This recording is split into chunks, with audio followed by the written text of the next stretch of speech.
Hello दोस्तों, आपका हमारे यूट्यूब चैनल में स्वागत है। हिंदी साहित्य का इतिहास आचार्य रामचंद्र शुक्ल का कर रहे हैं। इस क्रम में ये हमारी अगली वीडियो है। इस वीडियो में हम भक्ति काल की फुटकल रचनाएं से संबंधित जो भी प्रश्न उत्तर होंगे वो करने जा रहे हैं। तो आइए शुरू करते हैं। आपके सामने पहला प्रश्न इस प्रकार है। भाषा पर तुलसी का आशाई अधिकार हम रहीम का भी पाते हैं। ये ब्रज और अवधि, पश्चिम और पूर्वी दोनों काव्य भाषाओं को समान कुशल थे। ये कथन किसका है आपको बताना है। आपके सामने 4 ऑप्शन दिए गए हैं। Option A Acharya Ramchandra Shukla, option B doctor Bachchan Singh, option C Ramswaroop Chaturvedi और ऑप्शन डी नामवर सिंह। इसका आंसर क्या होगा? इसका जो आंसर होगा वो ऑप्शन ए सही होगा। ये आचार्य रामचंद्र शुक्ल जी का कथन है।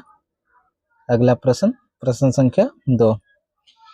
रचना और भाषा सम्मिलित नहीं है। एक तरफ रहीम की जो है रचना है वो दी गई है और दूसरी तरफ जो उनका रचना की भाषा क्या है वो दी गई है। कौन सा संगत है वो आपको बताना है। ऑप्शन ए है रहीम दोहावली या सतसई वो ब्रज भाषा में लिखी गई है। बी बरवे नायिका भेद अवधी भाषा में लिखी गई है। सी मदनाष्टक ये खड़ी बोली में लिखी गई है। डी नगर शोभा ये संस्कृत भाषा में लिखी गई है। तो इसका आंसर क्या होगा? आपको इसका आंसर बताइए कि इसका आंसर क्या होगा। अगर इसका आंसर आप ऑप्शन डी दे रहे हैं तो आप सही है, क्योंकि ये ऑप्शन डी जो है वो असंगत है। नगर शोभा जो रचना है इनकी वो संस्कृत में ना होकर किस भाषा में लिखी गई है? वो ब्रज भाषा में लिखी गई है। ये ध्यान दीजिएगा। और रहीम का जो पूर्ण नाम है वो क्या नाम है ये भी ध्यान दीजिएगा, अब्दुल रहीम खाने खाना। ठीक है। अगला प्रश्न, प्रश्न संख्या 3।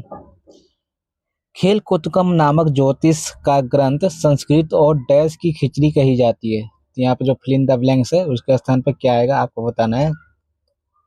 ऑप्शन ए अरबी, ऑप्शन बी फारसी, ऑप्शन सी हिंदी और ऑप्शन डी ब्रज। ठीक, तो इसका आंसर क्या होगा?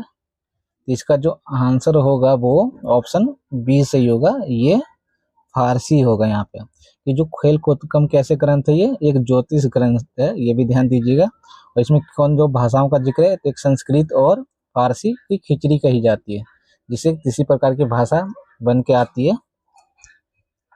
अगला प्रश्न, प्रश्न संख्या 4। 10 अंगों को लेकर इन्होंने एक एक अंग पर 100 दोहे बनाए हैं।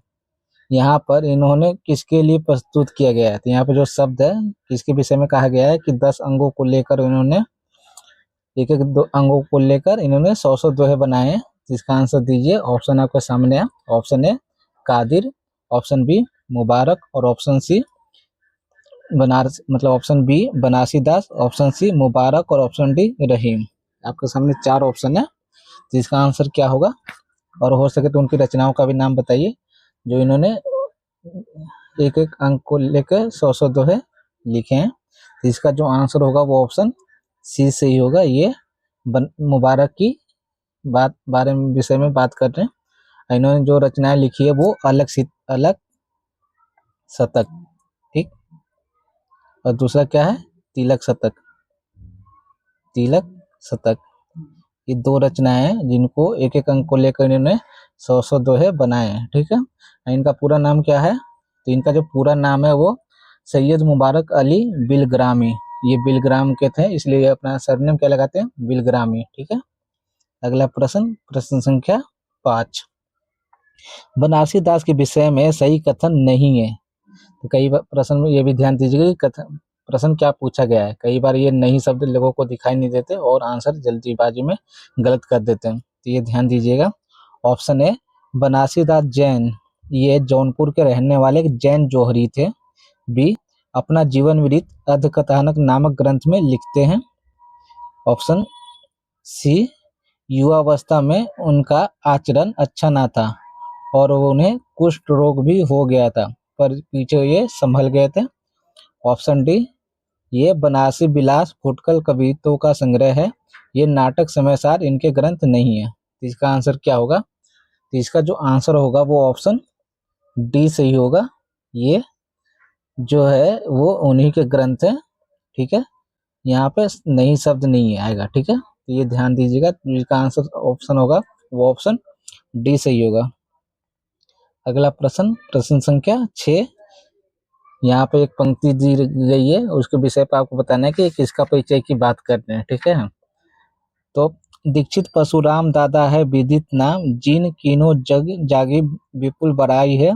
गंगाधर पिता गंगाधर के समान, जाके गंगा तीर बसती अनूप जिन पाई है।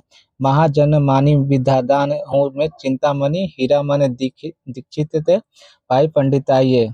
इसका किसका परिचय मिलता है आपको बताना है। ऑप्शन आपके सामने है। Option A Qadir, option B Mubarak, option C Senapati और ऑप्शन डी पुहकर। तो यहाँ पर देखेंगे तो इसमें जो पंक्ति है, इसमें पिता इनके कौन है, गंगाधर है, और जो इनके जो दादा हुए वो परशुराम हुए, ठीक है। इनमें एक गुरु का भी जिक्र है जो कि हीरामणि है। तो किसके विषय में बात की गई है, तो ये ऑप्शन जो होगा इसका आंसर वो ऑप्शन सी होगा, ये सेनापति के विषय में बात की गई है। इस प्रकार इससे ये भी प्रश्न बन जाता है कि इनके पिताजी का नाम क्या है, इनके दादाजी का नाम क्या है और इनके गुरु का नाम क्या है। ये अगर 3 नाम याद भी रखेंगे, परशुराम, गंगाधर और हीरामन दीक्षित, तो आप आसानी से पता चल जाएगा कि ये सेनापति के विषय में बात की गई है, ठीक है। अगला प्रश्न, प्रश्न संख्या 7। ऋतु वर्णन तो इनके ऐसा और किसी श्रृंगारी कवि ने नहीं किया है, ये कथन किसका है। Option A Ramvilas Sharma, option B Vishwanath Tripathi, option C Rao Shankaracharya, option D Ramchandra Shukla. तो इसका जो आंसर होगा क्या होगा, इसका जो आंसर होगा वो ऑप्शन डी सही होगा। ये रामचंद्र शुक्ल का कथन है, किसके विषय में कहा गया है, तो सेनापति के विषय में। ये ध्यान रखिएगा कि ऋतु वर्णन के लिए सेनापति बहुत प्रसिद्ध है रीतिकाल में। प्रश्न संख्या 8। काव्य कल्पद्रुम और कवि रत्नाकर ग्रंथ है, तो ये 2 प्रसिद्ध ग्रंथ किसके हैं आपको बताना है। ऑप्शन ए सेनापति, ऑप्शन बी मनोहर कवि, ऑप्शन सी दयाल कवि और ऑप्शन डी रहीम। तो इसका आंसर क्या होगा, इसका जो आंसर होगा वो ऑप्शन ए सही होगा। ये सेनापति की रचनाएं दो रचनाएं इनका, जो इनमें से कवि रत्नाकर बहुत प्रसिद्ध है। अगला प्रश्न, प्रश्न संख्या 9। वृष के तरनी तेज सहसो करी तपे, ज्वालिनी के जाल विकराल बरसते, ये पंक्ति किसकी है। Option A Sundar, option B Lalchand, option C Senapati, option D Kedar. तो इसका आंसर दीजिए। इसका जो आंसर होगा वो ऑप्शन सी से होगा, ये सेनापति की पंक्ति है, जो एक प्रसिद्ध पंक्ति है सेनापति के विषय में। प्रश्न संख्या 10। किस बादशाह ने पुहकर कवि को आगरे में कैद कर लिया था। Option A Akbar, option B Jahangir, option C Shahjahan, option D Aurangzeb. तो आपको बताना है कि पुहकर कवि को आगरे में कैद किस बादशाह ने कर लिया था। जब उन्होंने कैद कर लिया है तो उन्होंने उस कैद खाने में एक काव्य की रचना करते हैं, जिसको जब पढ़ के सुनाते हैं तो राजा उससे खुश होते हैं और उसे रिहा कर देते हैं। तो आपको बताना है किस बादशाह ने। Option A Akbar, option B Jahangir, option C Shahjahan, option D Aurangzeb. तो इसका आंसर क्या होगा, इसका जो आंसर होगा वो ऑप्शन बी सही होगा। जहांगीर जो है इन्हें कैद खाने में रख लेते हैं किसी कारण, और वहीं पर वो जो है एक रचना करते हैं, वो आगे प्रश्न में देखने को मिलेगा। प्रश्न संख्या 11। रंभावती और सूरसेन की प्रेम कथा कई छंदों में, जिसमें मुख्य दोहा और चौपाई है, प्रबंध काव्य की साहित्यिक पत्ती पर लिखी गई है। कौन सी ग्रंथ की बात हो रही है आपको बताना है। Option A Rasratna, option B Haricharit, option C Rukmani Mangal, option D Padmani Charit. इसका जो आंसर होगा वो ऑप्शन ए सही होगा। ये रसरत्न की बात हो रही है, जिसमें किसकी कथा है, रंभावती ये और सूरसेन, ये 2 याद रखिएगा। और कई छंदों में, जिसमें कौन सा छंद है, दोहा और चौपाई। और कैसा ग्रंथ है, प्रबंध काव्य, ठीक है। इसके रचनाकार कौन है, तो पुहकर कवि, ये ध्यान दीजिएगा। पुहकर को जहांगीर जो है कैद कर लेते हैं, वहां पर ये रसरत्न नाम की रचना करते हैं, जिसको जब वो सभा में सुनाते हैं तो उनको जहांगीर रिहा कर देते हैं, ठीक है। अगला प्रश्न, प्रश्न संख्या 12। सिंहासन बतीसी 12 मासा सुंदर सिंगार नामक नायिका वेद के लेखक हैं, आपको बताना है। Option A Ishwardas, option B Puhkar, option C Lalchand, option D Sundar. जिसका आंसर क्या होगा, जैसा कि नाम से ही पता चल जा रहा है, इसका जो आंसर होगा वो सुंदर है। इन्होंने अपने नाम से ही सुंदर श्रृंगार नाम की एक रचना की है। अगला प्रश्न, प्रश्न संख्या 13, पद्मिनी चरित किसकी रचना है? ये एक प्रसिद्ध रचना है। Option A Sundar, option B Chandan, option C Lalchand या लक्षोदय, ऑप्शन डी केदार। इसका जो आंसर होगा वो ऑप्शन सी सही होगा, लालचंद लक्षोदय है। ठीक है। अगला प्रश्न, प्रश्न संख्या 13, तरकीब बोली जिसे जी राखी मन में धरी रोष, नारी आयो की ना बीजी धो मत झूठो दोष, हमें कलेजो जीना नहीं जी कीरू करीजो बाद, पद्मिनी को पराने ना बीजी जिमी भोजन होए स्वाद।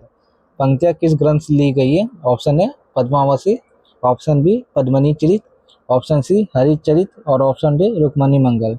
इसका जो आंसर होगा वो ऑप्शन बी से होगा, पद्मिनी चरित। ठीक।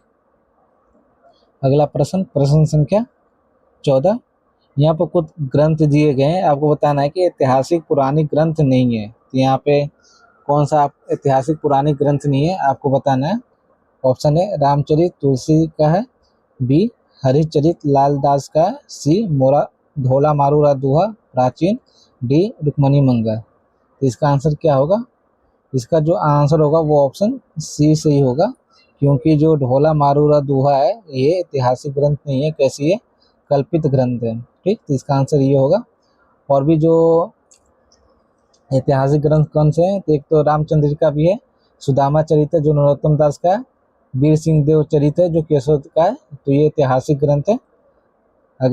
अगला प्रश्न, प्रश्न संख्या 15, आपको बताना है इसमें कि कल्पित ग्रंथ नहीं है, कौन सा कल्पित ग्रंथ नहीं है। ऑप्शन है धोला मारूरा दुहा, लक्ष्मण पद्मावती कथा जो जिसका कवि कौन है? दामोदर कवि, सी सत्यवती कथा और डी सुदामा चरित। तो इसका जो आंसर होगा वो ऑप्शन डी से ही होगा, सुदामा चरित। सुदामा चरित कल्पित कथा नहीं है, कैसा है वो? ऐतिहासिक ग्रंथ है। ठीक है।